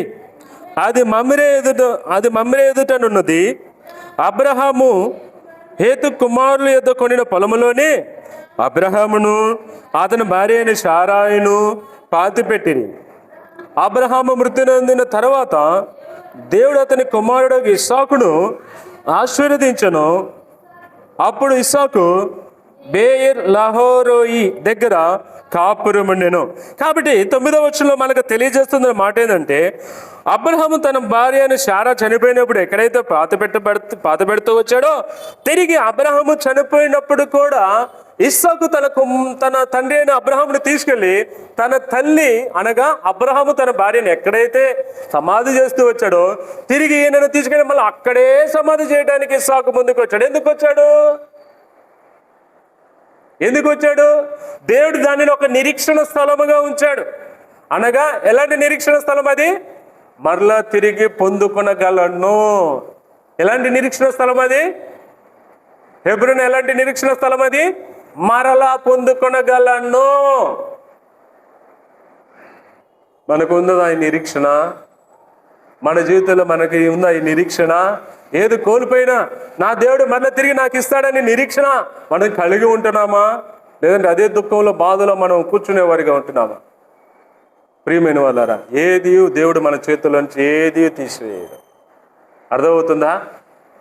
ఒకవేళ తీసేసాడంటే అది పరీక్ష సమయమే కానీ మరొక సమయము కాదు. మనం దేవునికి దగ్గర అవుటకే, మనం దేవుని యొక్క సహవాసంలో నిలిచుండుట కొరకే, ఆయన యొక్క ఐక్యతలోనికి తీసుకురాబడుట కొరకే ఆయన మనకు కొంతకాలము పరీక్ష సమయాన్ని ఇస్తాడే కానీ ఏది కూడా ఆయన ఇచ్చింది మరలా ఆయన తీసుకొని మరలా మనకి ఇవ్వకుండా ఉండే దేవుడు కాదు మన ప్రభువు. కాబట్టి ప్రియమైన వాళ్ళరా, ఇస్సాకు తన తండ్రిని అబ్రహాము తీసుకొచ్చి మరలా శారా అబ్రహాము పాతిపెట్టిన అదే స్థలంలో తీసుకొచ్చి అతను అదే సమాధిలో పెట్టడానికి కారణం ఏంటంటే నేను వీరిని మరలా పొందుకొనగలను. హెబ్రోను ఎలాంటి స్థలం? హెబ్రోను ఎలాంటి స్థలం? పొందుకునే స్థలం. ఏది పోగొట్టుకునే స్థలం కాదు. కాబట్టి దేవుడు దానిని ఆశీర్వాదకరంగా మలిచాడు. దేవుడు అందుకనే దాన్ని ఆశీర్వాదకరంగా దీవించాడు. కాబట్టి ప్రియమైన సహోదరి సహోదర, ఇట్టి సంఘములో నీవు నేను అంగములుగా ఉన్నప్పుడు మనం ఎంత ధన్యులము, ఎంత ధన్యులము, ఎంత ఉన్నతమైన వారమో, ఎంత శ్రేష్టమైన వారమో. కాబట్టి ఇది మనం ఎరగక ఏం చేస్తున్నా ఇంకా అజ్ఞానుల వలె, గ్రుడ్డివారి వలె మనం ఈలోక సంబంధంగా ఉండేవారిగా ఉంటాం. కాబట్టి ప్రియమైన సహోదరి సహోదరుడా, హెబ్రోను యొక్క స్థలము ఎలాంటి స్థలం? మరణములో కూడా నిరీక్షణ కలిగి ఉండగలిగే స్థలం. మరణములో కూడా నిరీక్షణ కలిగి ఉండే స్థలం. కాబట్టి ప్రియమైన మన పితరులందరూ హెబ్రోనులను సమాధి చేయబడుతూ వచ్చారు. అది అంతం కాదు. వాగ్దానంపై మనకున్న నిరీక్షణ, వాగ్దానం పైన మనకున్న నిరీక్షణ, ఆ నిరీక్షని మన యొక్క ఫలాన్ని మనం పొందుకునేటట్లుగా దేవుడు చేస్తున్నాడు. కాబట్టి ప్రియమైన వాళ్ళారా, రండి ఆదికాండము 49వ అధ్యాయం. ఆదికాండము 49వ అధ్యాయము 29 నుండి 31 వచనం వరకు. 49, 29 నుండి 31 వరకు. తరువాత అతడు వారికి ఆజ్ఞాపించుచు ఇట్లనెను, నేను నా స్వజనుల యొద్దకు చేర్చబడుచున్నాను. హిత్తీయుడని ఎఫ్రోను భూమి యందు ఉన్న గుహలో నా తండ్రుల యొద్ద నన్ను పాతిపెట్టుడి. ఆ గుహ కానాను దేశమందిరి మమ్రే ఎదుటనున్న మక్పేల పొలములో ఉన్నది. అబ్రహాము దానిని, ఆ పొలమును హిత్తీయుడగు ఎఫ్రోను యొద్ద శ్మశాన భూమి కొరకు స్వాస్థ్యముగా కొనెను. అక్కడనే వారు అబ్రహామును అతని భార్య అయిన శారాను పాతిపెట్టిరి. అక్కడనే ఇస్సాకును అతని భార్య అయిన రిబ్కాను పాతిపెట్టిరి. అక్కడనే నేను లేయాను పాతిపెట్టి తిని. చివరికి యాకోబు స్థలం కూడా ఏం కోరుకుంటున్నాడు? ఎందుకు ఐగుప్తులో ఉన్నాడుగా, ఎందుకు ఐగుప్తులోనే ఉన్నాడుగా, సమృద్ధి అయిన స్థలంలో ఉన్నాడుగా, అక్కడే ఉండొచ్చుగా. అక్కడే నాకు ఇక్కడే బాగుంది, నన్ను ఇక్కడే పూడ్చిపెట్టాను, ఇక్కడే నన్ను గుహలో పెట్టండి అని అనొచ్చు కదా. ఎందుకు మళ్ళీ తన పితలైన స్వాస్థ్యం దగ్గరికి రావాలని కోరుకుంటున్నాడు? అది నిరీక్షణ స్థలం. అర్థమైందా? మన ఇంట్లో ఎవరినైనా మనం కోల్పోయినప్పుడు వారిని మనం సమాధి చేస్తాం. ఎందుకు సమాధి చేస్తున్నాం? వారిని మరలా తిరిగి పొందుకోగలుగుతాం. అట్లాగనే మనం ఎలాగైతే మట్టికి అప్పగిస్తున్నామో మరలా తిరిగి వారిని అలాగనే మనం పొందుకుంటాం అనే విశ్వాసముతో, నిరీక్షణతో మనం ఆ కార్యం జరిగిస్తున్నాం. అట్లానే యాకోబు కూడా అంటున్నాడు, నా పితరుల యొద్దకు నన్ను చేర్చు. నా పితరుల స్వాస్థ్యం ఎక్కడుందో నన్ను కూడా అక్కడికే తీసుకుని వెళ్ళండి, అక్కడే నన్ను చేయండి. నిరీక్షణ స్థలం. హెబ్రోను అంటే ఎలాంటిది? ఎలాంటిది? నిరీక్షణ స్థలం. ప్రియమైన సహోదరుడు సహోదరుడా, నేను ఆత్మీయ జీవితంలో ఇటు నిరీక్షణ కలిగి ఉంటున్నావా? నిరీక్షణ లేని ఇతరుల వలె భంగపడుతూ ఉన్నావా? నిరీక్షణ లేని ఇతరుల వలె బాధపడుతూ ఉన్నావా? నిరీక్షణ లేని ఇతరుల వలె ఊరికూరికినే ఏడుపులతో, బాధలతో, దుఃఖాలతో ఉంటున్నావా? నీ ప్రభు యందు నిరీక్షణ ఎన్నడూ కూడా నిన్ను సిగ్గుపరచబడనీయదు. నా ప్రియ సహోదరి సహోదర, మనము దేవుని యందు నిరీక్షణ ఉంచాలి. కాబట్టి హెబ్రోన్ అంటే నిరీక్షణ స్థలం, ఓపిక స్థలం, సహవాస స్థలం, ఐక్యత స్థలం, వాగ్దాన స్థలం, ఆశీర్వాద స్థలం, ఇన్ని ఉంచాడు. కానీ ఇవి మనం ఎలా పొందుకుంటున్నాం లేదా ఎలా చేజార్చుకుంటున్నాం అనేది దేవుడు మన హృదయాలతో మాట్లాడుతున్నాడు. నువ్వే స్థానంలో ఉన్నావు? పొందుకునే స్థానంలో ఉన్నావా? చేజార్చుకునే స్థానంలో ఉన్నావా? నువ్వు దేవుని జూముగల సంఘములో అంగమై ఉన్నప్పటికి కూడా నువ్వు చేజార్చుకునే స్థానంలో ఉన్నావా? లేదంటే పొందుకునే స్థలంలో ఉన్నావా? స్థానంలో ఉన్నావా? కాబట్టి ఈనాడు హెబ్రోన్ అంటే మామూలు సంగతి కాదు. హెబ్రోన్ యొక్క స్థితిగతులు లేఖనాలు ఎంతో స్పష్టంగా మాట్లాడుతూ వచ్చినాయి. హెబ్రోన్ అంటే ఒక ఉన్నతమైన స్థలం, ఒక శ్రేష్టమైన స్థలం, ఒక అధికారం కలిగిన స్థలం.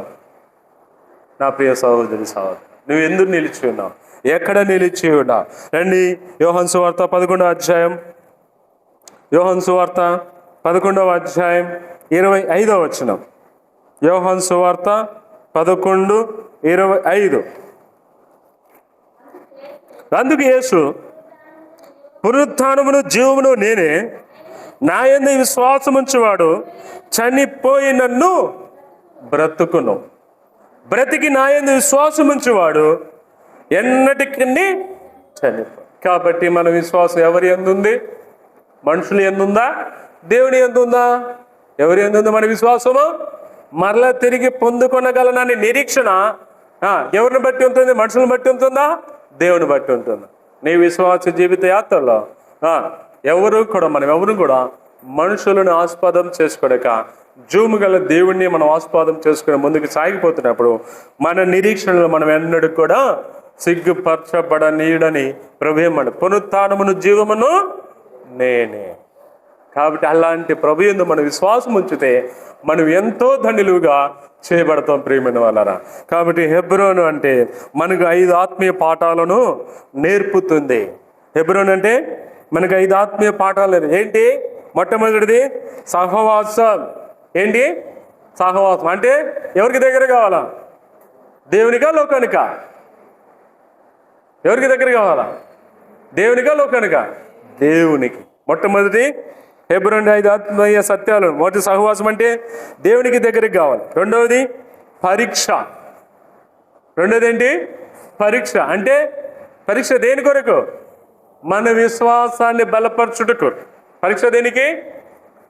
మన విశ్వాసాన్ని బలపరచడానికి.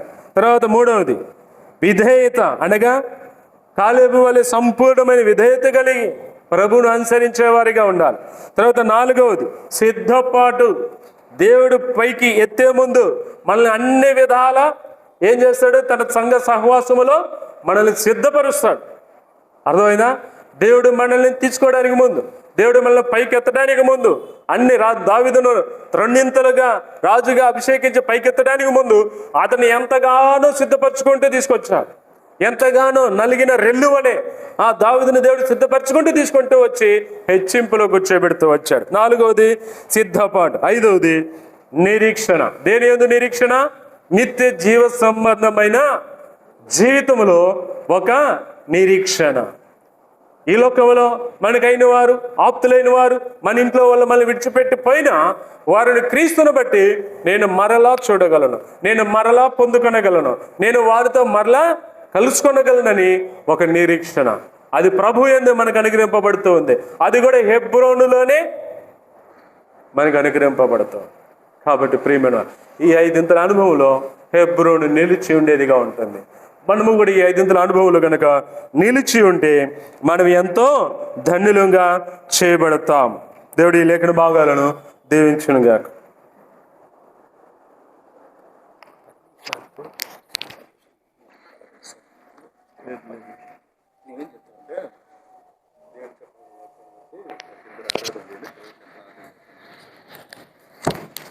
సమయంలో ఏదైతే వాక్యం విన్నామో ఆ వాక్య వెలుగులో ఒక ఇద్దరు బ్రదర్స్, ఇద్దరు సహోదరులు, ప్రాముఖ్యంగా హెబ్రోన్ అంటే సహవాసం, దేవునితో కుమారుడితో దేవుడు మనకిచ్చిన సహవాసం, ఐక్యత అనగా మరి ఎంతో గొప్ప ఐక్యత. అబ్రహాము జీవితం ద్వారా కూడా ఎన్నో విషయాలు మనం నేర్చుకుంటూ వచ్చాం. కాబట్టి ఇటు గొప్ప ధన్యత హెబ్రోన్లో దేవుడు మనకి ఇచ్చినందుకై దేవుని కుమారుడితో సహవాసం, ఐక్యత, అదే రీతిలో మరి ఎంతో గొప్ప నిదర్శనం, అధికారంతో కూడిన నిదర్శనం, విశ్వాసంతో కూడిన నిరీక్షణ, ఇంకా దేవుడు మనకిచ్చినటువంటి అనుభవాన్ని బట్టి, సంపూర్ణ స్వాస్థ్యమును బట్టి, ఈ గొప్ప స్వాస్థ్యముగా దేవుడు మనం స్థిరపరిచినందుకై, ఇటు గొప్ప అనుభవాలు దేవుడు ఇచ్చినందుకై ఆరాధన చేదురు. ఒక ఇద్దరు సహోదరులు ఆరాధన చేయండి. వెంబట మరి సమయం లేదు కాబట్టి క్లుప్తంగానే ముగించి వేస్తాం. ఒక ఇద్దరు బ్రదర్స్, ఇద్దరు సిస్టర్స్, లేదా ఒక బ్రదర్ సిస్టర్ అయినా సరే ఆరాధన చేయండి. ప్రభు మనకి ఇచ్చిన ఈ హెబ్రోను బట్టి క్లుప్తంగా, అధికమైన రీతిలో కాదు, క్లుప్తంగా చేయండి. ఆరంభిస్తాం.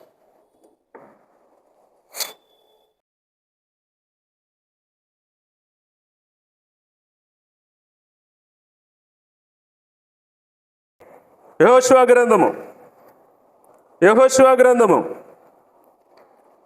14వ అధ్యాయం. యెహోషువ గ్రంథము 14వ అధ్యాయం 14వ వచనం. కాబట్టి హెబ్రోను యెఫున్నె అను కెనిజీ కుమారుడైన కాలేబునకు నేటి వరకు స్వాస్థ్యముగానున్నది. కాబట్టి పూర్వము హెబ్రోను పేరు కరియా తర్బా. అనాకీలలో గొప్పవాడు అప్పుడు దేశము యుద్ధము లేకుండా నెమ్మదిగా ఉండెను. కాబట్టి ఇక్కడ హెబ్రోను ఎవరి స్వాస్థ్యం అంట? దేవుణ్ణి ఎవరైతే హృదయపూర్వకంగా వెంబడిస్తారో వారిదే హెబ్రోను యొక్క స్వాస్థ్యం. కాలేబు యొక్క భక్తి జీవితం. రెండవది వచ్చేసి దేవుడు ముందుగా సిద్ధపరిచిన స్వాస్థ్యం. తర్వాత మూడవదిగా మనం చూసుకుంటే ఇది అర్బ అనాకీలలో గొప్పవాడు, అనగా వారికి సంబంధం లేని స్వాస్థ్యములో గొప్పవారైన వారి స్వాస్థ్యములో కాలేబుకి దేవుడు పాలిస్తూ వచ్చాడు. అనగా వారి స్వాస్థ్యములో కాలేబుకి ఏమిస్తూ వచ్చాడు?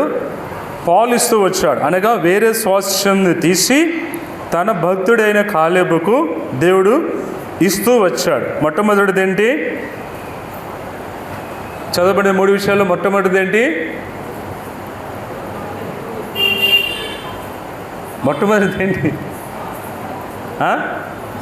ప్రభువుని హృదయపూర్వక నిండు మనస్సుతో వెంబడించుట. అర్థమైందా? మన జీవితంలో మనం కూడా ఎప్పుడైనా సరే మనకి ఏది ఉన్నా ఏది లేకపోయినా మనం ప్రభువుని వెంబడించే విషయంలో మాత్రం నిండుకుండా ఎప్పుడు కూడా ఏమవుతుందంట? తొనగదు. అర్థమైనా? దేవునికి మనం ఎలా ఉండాలా? ఎప్పుడు నిండుకుండవలే ఉండాలి. అర్థమైందా? మన భక్తి జీవితం ఎలా ఉండాలా? నిండుకుండవలే ఉండాలి. తర్వాత రెండవది ఏమంటున్నా అక్కడ? స్వాస్థ్యం. మనం ఎప్పుడైతే దేవుని విషయాల్లో నిండుకుండవలే విశ్వాసంతో ఉంటామో దేవుడు మన కొరికే సిద్ధపరిచిన స్వాస్థ్యంలో మనల్ని ఏం చేస్తాడు? ఆటోమేటిక్గా నిలబడతాడు. మనకి ఏవి కూడా జరగనవి కార్యాలు అంటూ ఉండవు, అన్నీ జరిగిపోతాయి చక. ఎప్పుడు మనం ఎప్పుడైతే దేవుని యొక్క విశ్వాస భక్తి జీవితాలు నిండుకుండవలే ఉంటామో. తర్వాత మనకు ఇచ్చే స్వాస్థ్యము మంది కాదు, కానీ దేవుడు వేరే వాళ్ళది ఎవరిదైనా సరే తీసి ఎవరికి ఇస్తాడు? తన పిల్లలకి ఇస్తాడు మొట్టమొదటిగా. అర్థమైందా? లోకమంతా ఎవరిది? చెప్పాలి. లోకమంతా ఎవరిది?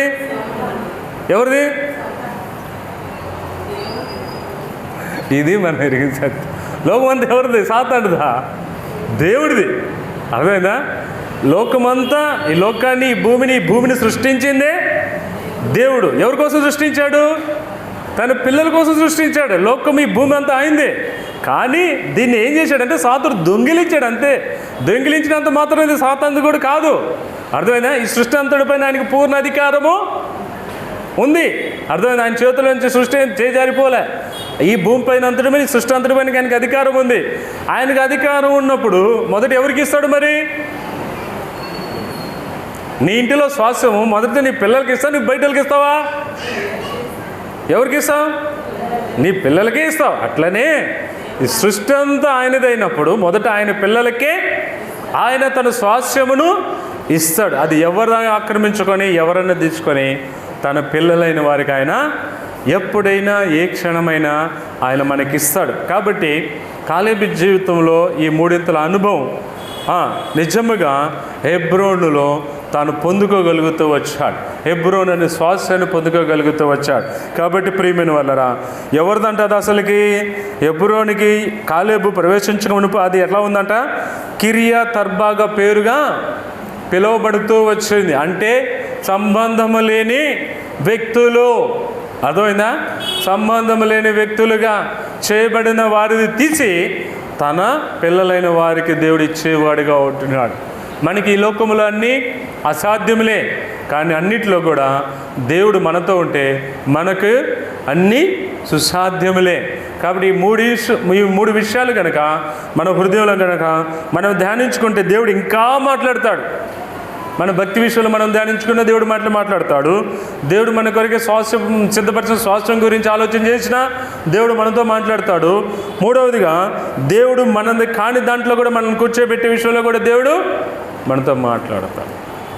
కాబట్టి ప్రియమైన సహోదరుడా, కాలేబు వలె మన జీవితాలను సిద్ధపరచుకోవాలని దేవుడు ప్రాముఖ్యంగా పదే పదే మనం మాట్లాడుతున్నాడు. కాబట్టి మనం ఏ స్వాస్థ్యమును నిలిచి ఉన్నామో ఆ స్వాస్థ్యమును మనం అంతం వరకు కూడా కాపాడుకునేవారిగా ఉండాలి. దానిని నిలబెట్టుకునేవారిగా ఉండాలి. దాని యొక్క బాగోగులు చూసుకునేవారిగా ఉండాలి.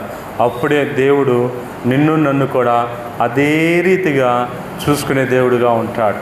కాబట్టి తన స్వాస్థ్యములో దేవుడు మనల్ని నిలబెట్టునుగాక, మనల్ని ఆ రీతిగానే ఆశీర్వదించి గొప్ప చేయునుగాక. దేవుడి కొద్ది మాటలను దీవించునుగాక.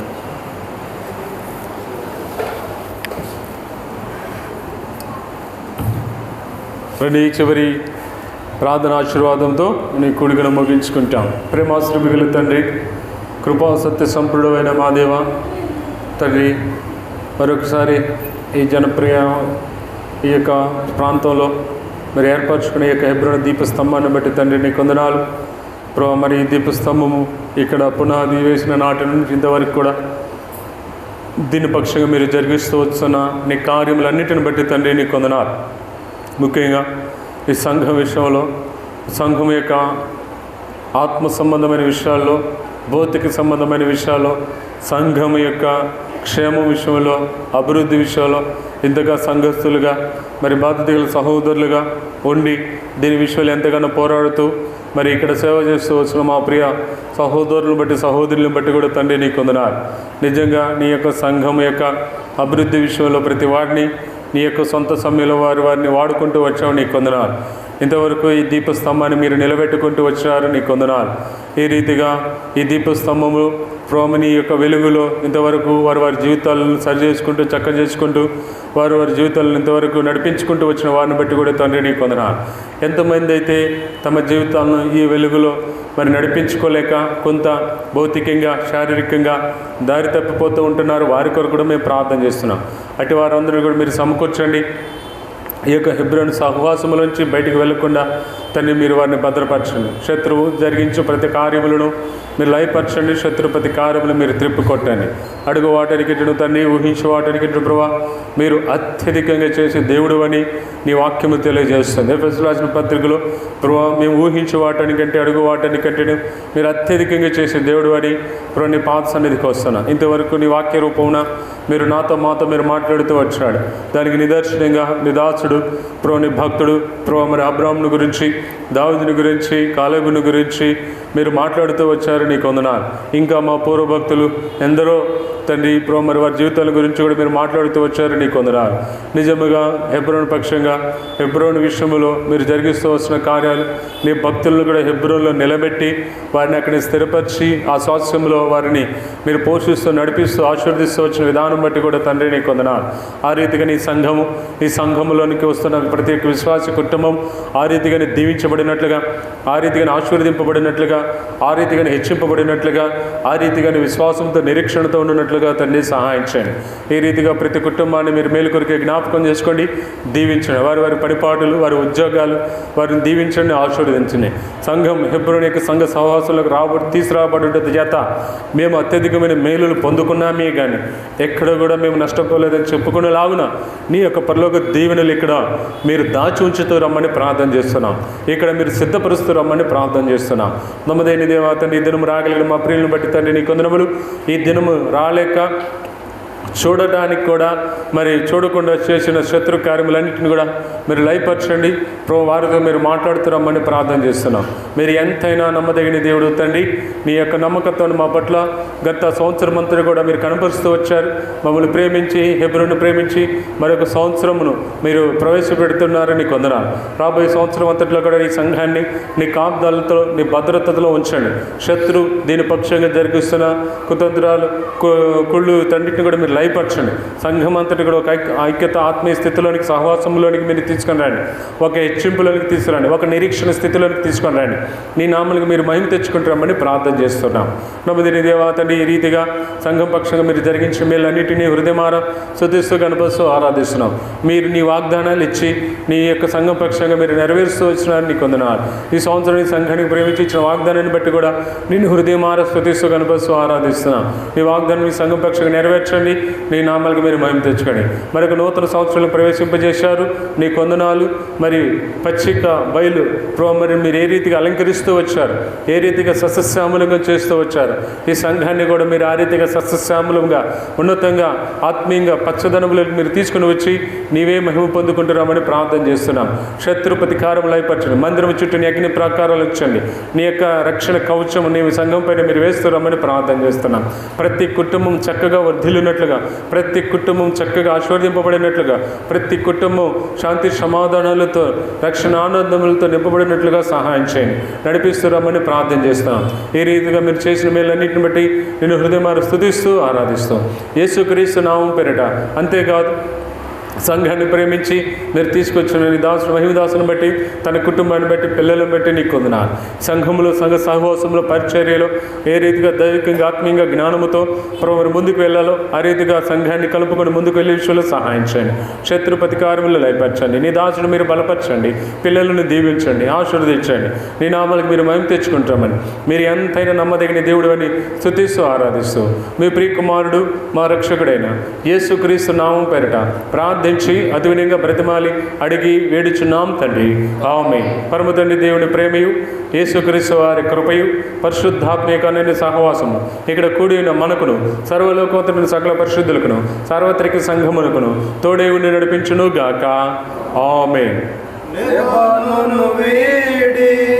నాతో రమ్ము, లోకపు ఆశలు గతించిపోవును. లెబనోను వీడి నాతో రమ్ము, లోకపు ఆశలు గతించిపోవును. హేర్మను గత్సెమనే గోల్గొత దాటుచు, హేర్మను గత్సెమనే గోల్గొత దాటుచు, హెబ్రోను చేరుదమో, ప్రభువును ఆరాధించెదము.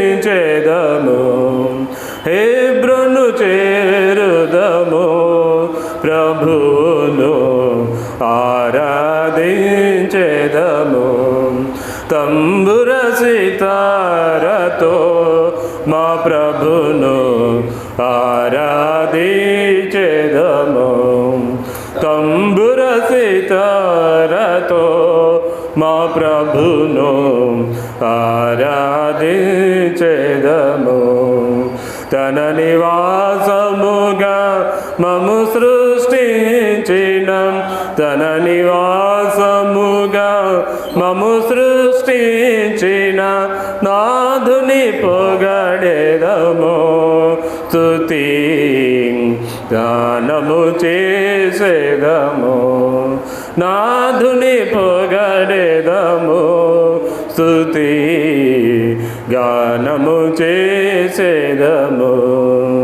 తంబుర సితారతో మా ప్రభును ఆరాధించెదము. తంబుర సితారతో మా ప్రభును ఆరాధించెదము. Praise the lord.